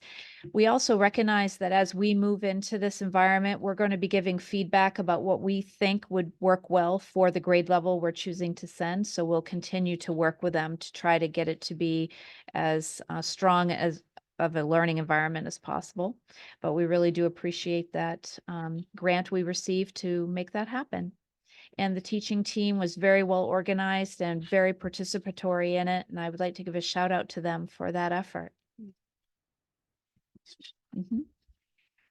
A couple other things. We did submit our minimum basic ed requirement report for next year. And I would like to thank Director Hudson through Teaching and Learning, because she took on the lion's share of this. It's reporting to the state what our programming literally is, and are we in compliance with all of the different expectations. What's exciting about this is districts were sent this and were asked to have it to OSPI by August or September 1st. And we are now in the first batch of being approved at the June meeting. So we're well ahead, and that's thanks to the hard work of Director Hudson with the principals to get all of those needed answers. Of course, we all were at graduation, and it was just a wonderful celebration. I think it was an absolutely fantastic program, and the speeches were very engaging. It was great to hear from the students in that way, and our staff speaker. I think it just shows the leadership is shared in the school, and it was, the rain held off and there was a rainbow above us we didn't realize. I don't know if you all know that. And then finally, the City of Sequim special meeting has been set between our board and their city council, and that will be held on June 25th from 3:30 to 4:30 at the City Council chambers. So we will look forward to that. Our agenda will include introductions, City Council retreat priorities and work plan, the Sequim School District strategic plan and goals and next steps, development projects that we feel might impact school district enrollment, and comprehensive plan overview from the city. And then we thought we'd have just a round the table time where you all can talk to each other about things that might be more miscellaneous, and then follow up and action plans. That's a lot for 1 hour. So I am sure that this initial meeting may lead to other meetings as well. And then in a look ahead, I would just like to share with you that we are looking ahead to professional development, and we are going to be moving forward with our grant monies to forward the goal around PLCs. There is a PLC Institute that comes to Seattle each year, so we will be attending this year. And we also have Victoria, who will be attending a WASBO Business Officials Conference, also in the state. And then exciting news, the goals around communication that you have, the National Public Relations Conference is in Bellevue this summer. So we're making sure that Megan is in attendance to learn from national level school district presenters about what communication could be. So we're very excited about that. Okay. Overall, I just want to say that my kiddo had a great time at Nature Bridge, or nothing but positive feedback. So if that's a testament to Great. it all, Okay. that's one for sure. Oh. I'm sure almost Oh. all of them had a blast. So yeah, It was a good time. nice. Okay. Any questions for Regan? Okay. All right. Thank you. That's gonna bring us to our board business. We have 10.01, the approval of 23-24 continuous school improvement plan. Okay, these are the CSIPs, as we call them, that you saw back in October. And you will be getting an update on the progress of the CSIPs, but it is required before June 30th that you approve the CSIPs that have been in force. So tonight, what I am asking you to do is to formally approve these, and then you will get your follow-up at the study session on the 20th. Thank you. All right, do we have a motion? I move that we approve the 2023-2024 continuous school improvement plans. I'll second. Okay, discussion? All those in favor, please signify by saying aye. Aye. Aye. Aye. Motion passes. And that is gonna bring us to 10.02, approval of the middle school social studies curriculum. Do we have a motion? I move that we approve the middle school social studies curriculum. Second, I second. discussion? All right, all in favor, please signify by saying aye. Aye. Aye. Motion passes. Next, 10.03, we have the approval of the comprehensive sexual health curriculum, and I'll make a motion that we pass 10.03, approval of comprehensive sexual health curriculum, and I would entertain a second. I'll second. All right, discussion. All in favor, please signify by saying aye. Aye. Aye. Motion passes. Next, we have 10.04, the approval of the pandemic plan. Anything to introduce on this? You may recall that Sonia Bittner, our school nurse, came and discussed the development of the pandemic plan. And so we have taken this to our safety committee so that they can look at it, and we're forwarding it to you for approval and implementation. Thank you. I move we approve the pandemic plan. The pandemic flu plan, is that the correct name? She has modified it to pandemic plan. The pandemic plan. I'll second. Discussion? Now, I was at the safety meeting when we talked about this, our plan, SQUIM's plan that Sonia headed up and wrote is kind of an exemplar, I think, for the rest of the state, because we're ahead of the game and it's very well done.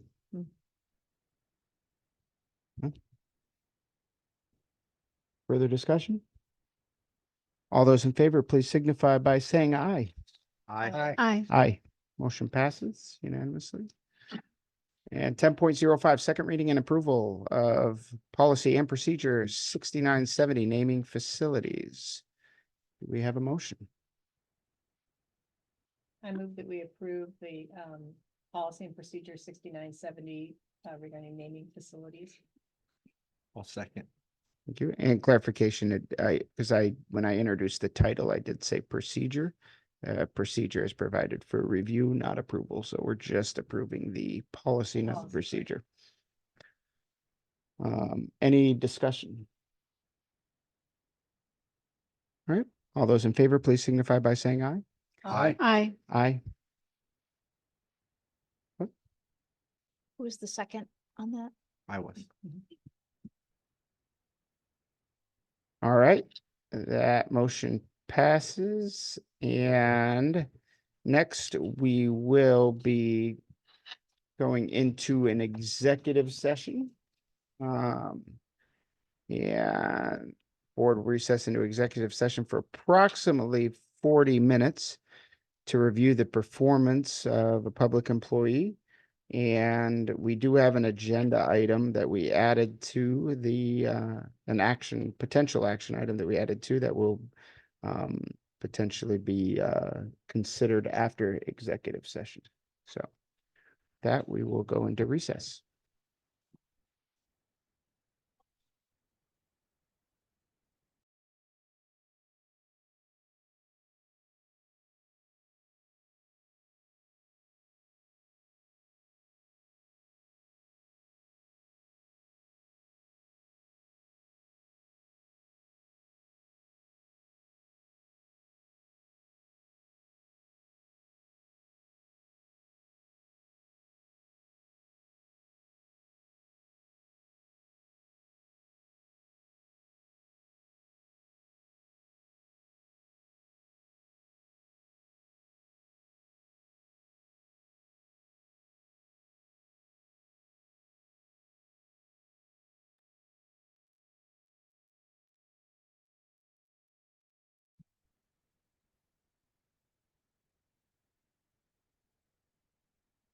Okay. All right, we'll bring us back to order. And we do have just the one potential item for consideration prior to adjourning. What agenda item was that? Just so the number, Well, actually, it's not on here. What is it? 10.06, right? 10.06, which was I think we have it just listed as the potential action based on performance of a public employee. With regard to that, I move to approve the non-renewal of the provisional teacher at Gray Wolf Elementary who appealed the superintendent's decision regarding the 2024-25 school year. I'll second. Okay, it's been moved and seconded. Any discussion? Hearing none, all in favor, please signify by saying aye. Aye. Aye. All right, motion passes, all abstain. And that is all. We will be adjourned.